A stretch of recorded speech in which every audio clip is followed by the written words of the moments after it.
안녕하세요. 김태원의 현명한 투자자 방송 시작하겠습니다. 본 영상에서 다루는 내용은 투자 권유가 아니며 각 개인의 투자 판단에 대한 책임을 지지 않습니다. 별도의 SNS 채널 가입을 유도하거나 투자 권유 및 유료 리딩 서비스를 홍보하는 불법 사칭 계정에 유의하시기 바랍니다. 자, 오늘은 EM코리아에 대해 좀 말씀드리겠는데요. 지난번에도 한번 방송을 드린 적이 있는데 이 업체는 기본적으로 공작기계 CNC라는 이 선반을 사업을 기본으로 해서 이 기술을 기반으로 창원 공장에서 이제 방산이나 항공, TBM 같은 이런 이 공작기계를 사용한 이런 사업들을 하고 있는 회사입니다.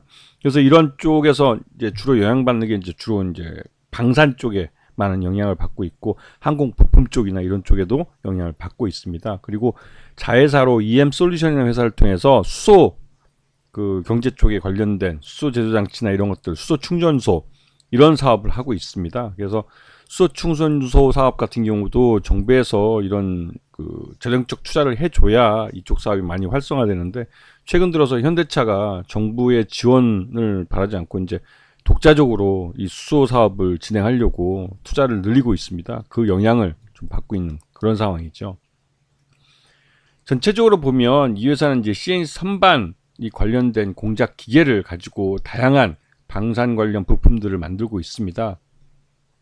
그래서 기본적인 사업은 이 공작 기계를 기반으로 해서 갖고 있는 기술을 기반으로 하고 있기 때문에 이 엔드 유저라고 할 수 있는 이 방산 쪽이나 항공 쪽 관련된 업체들이 발주를 줘야만 사업이 이루어지고 있는 그런 형태입니다.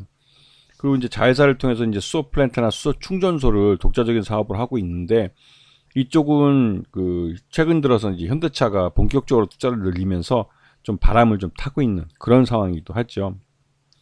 전반적으로 이 EM코리아의 사업들은 엔드 유저 쪽이라고 쓰는 대기업들, 이제 방산 쪽이나 이런 쪽에서 발주가 좀 많이 나와줘야만 사업이 활성화되고 하는 그런 사업의 천수답 형태의 구조를 갖고 있습니다. 그래서 이 업체의 주 고객사인 선반 쪽은 이제 현대 위아 쪽이 주 고객사고 방산이나 항공 쪽은 한화 에어로스페이스나 한국 항공우주, 또 현대 로템 등이 주요 고객사이기도 하죠. 그리고 이제 발전소 쪽에서는 두산 에너빌티와 한국수력 원자력 쪽이 이제 주 고객사가 되고 TBM 쪽은 건설사나 엔지니어링사들이 이제 주 고객사들입니다. 그리고 EM솔루션 자회사는 주로 이제 수소 스테이션, 수소 충전소를 만드는 사업들을 하고 있고 이쪽은 이제 지자체 쪽, 정부에서 발주를 많이 줘야 되는데 이 사업을 현대차가 대기업으로서 이제 수경제를 달성하는 사업을 하고 있어서 현대차가 독자적으로 이쪽에 투자를 많이 늘리고 있습니다. 왜냐하면 지금 현재 정부에서는 재정적으로 굉장히 어려운 상태이기 때문에 수소나 이런 미래 산업에 대한 투자를 제대로 하지 못하고 있는 실정이기 때문에 그렇죠. 자, 보시면 수주 리스트를 보면 대부분 다 이제 한화 디펜스나 한국 항공우주 이런 현대 위아 대기업 쪽 사업들을 주로 하고 있고요. 그다음에 국제연구기관인 한국핵융합에너지연구소 이런 데 쪽에서도 사업이 있지만 이 사업은 이미 과거에 많이 대부분 끝나고 신규로 시작하지 못하고 있는 그런 실정입니다. 그러다 보니 정부 쪽 일들은 줄어들고 대기업인 현대 로템이나 한국항공우주 같은 방산 쪽 일들에 많이 이제 목을 메고 있는 상황이 있죠.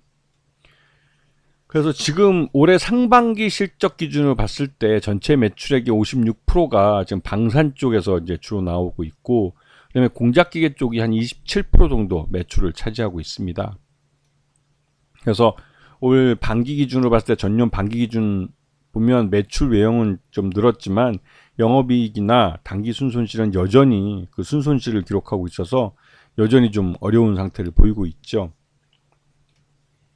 그리고 최대주가 강삼수 대표 쪽인데 이쪽이 17.29% 굉장히 최대주 지분이 낮습니다. 그러다 보니 거기다 이제 지금 현재 전환사채 5회차가 한 200억 정도가 남아 있어서 이게 큰 부담으로 다가오고 있죠. 이게 풋옵션이 행사될 경우에는 이 돈을 갚을 능력이 안 됩니다. 최대주 쪽이. 결국은 7월 22일 날 최대주를 교체하는 계약을 맺고 강삼수 대표 쪽은 최대주 지분 17.29%를 매각하고 빠져나가게 되겠죠. 그래서 지금 키웨스트 글로벌 자산운용이라는 곳에서 이걸 인수하는데 이게 이제 주당 가액은 4,350원에 783만여 주를 구매 인수를 해주는 겁니다. 구주를 떠가고 신규로 한 220억 정도를 투자를 해서 220억을 회사 내에 꽂아주는 그런 그 딜을 통해서 최대주 지분을 31%까지 늘려가는 이번에 최대주 양수도 계약을 맺었죠. 그래서 이거는 이 계약 종결이 굉장히 중요합니다. 잔금을 치르는 날 306억이 거래되기 때문에 10월 30일 날 제대로 이게 거래가 돼야만 이 딜이 성사되는 것이죠. 그리고 이 회사 지금 딜 구조를 보면 키웨스트 글로벌 자산운용이 구주를 783만 주를 지금 구주 최대주로부터 주당 4,350원에 인수를 하는데 341억 원을 투자를 하는데 이 돈은 회사 밖으로 빠져나가는 돈입니다. 그리고 신주 인수는 제3자 배정 유상증자를 통해서 220억 원을 이 회사에 꽂아주는데 주당 2,428원에 이 증자를 해주는 것이고 906만 주를 그 받게 되면서 최대주 지분은 31.07%를 차지하게 되는 것이죠. 그리고 이게 중요한 건 10월 7일 다음 주 월요일 날 이제 납입일인데 이날 이 220억이 들어와야 됩니다. 근데 현 주가가 2,428원보다 훨씬 낮은 상태이기 때문에 이 신주를 그 유상증자를 통해서 살 필요 없이 시장에서 이걸 주식을 사주면 더 싸게 살 수 있기 때문에 이게 실제로 이날 들어올 수 있을지는 솔직히 좀 모르겠습니다. 물론 키웨스트 글로벌 자산운용이 최대주 지분을 이미 구주를 떠가는 계약을 했기 때문에 220억 원이 실제로 들어온다면 주가는 2,400원대까지 주가 급등할 가능성이 크죠. 네. 그래서 220억이라는 돈이 현금이 회사 내에 꽂히는 구조이기 때문에 그렇습니다. 그리고 지금 220억 원이 현금이 들어오게 되면 지금 보시면 아시겠지만 이제 그 전환사채가 지금 205억 원 정도가 남아 있는데 이 205억 원의 이 전환사채가 뭐 풀옵션이 행사되더라도 그 회사는 뭐 여기에 큰 무리 없이 응할 수 있게 되는 것이죠.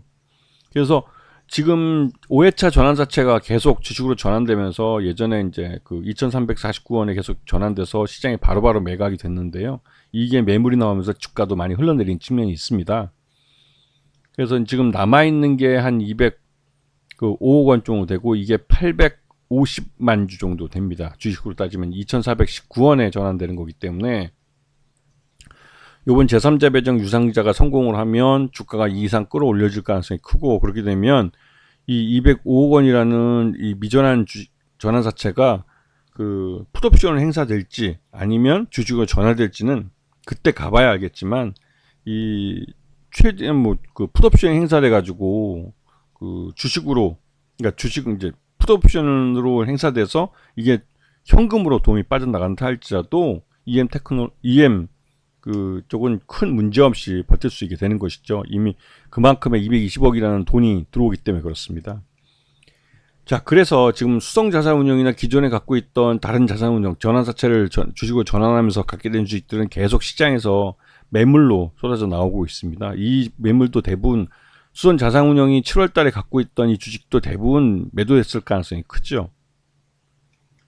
자, 그래서 EM코리아는 지금 주가가 현저하게 지금 지난 6월 말에 지금 3,920원까지 올라갔던 주가는 이 전환사채나 이런 쪽 때문에 주가가 계속 흘러내렸고 이 사이에 7월 달에 이제 최대주 지분까지도 양수도 되면서 이제 주인이 바뀐 회사가 됐습니다. 그리고 이게 자산운용사 쪽에서 인수했기 때문에 단기간에 기업 가치를 끌어올려서 그 시장 내에서 매각하려고 할 가능성이 크기 때문에 그에 따른 이제 기업 구조조정이 이루어질 가능성이 크고 수익이 나는 회사로 전환하기 위해서 노력을 할 가능성이 큽니다.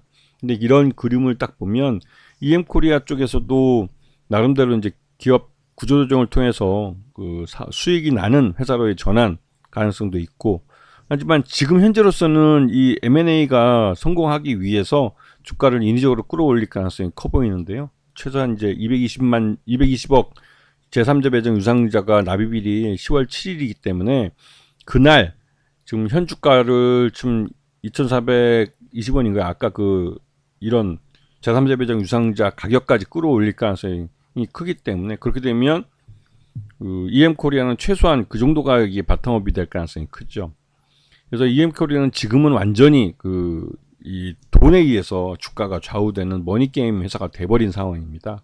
그래서 이게 제3자 배당 유상자가 납입일에 돈이 안 들어오면 그 기존 앞에 이제 이 M&A 그 계약도 실제로 이루어지기는 좀 어려울 가능성이 크죠. 왜냐면 잔금을 300억 원을 지금 10월 30일 날 지금 체결시켜야 되는데 지금 그거보다 적은 220억이라는 신주 자금도 안 들어오는데 그 잔금 300억이 들어올 가능성이 낮아지기 때문에 그런 리스크를 지금 EM 코리아는 지고 있는 상황입니다.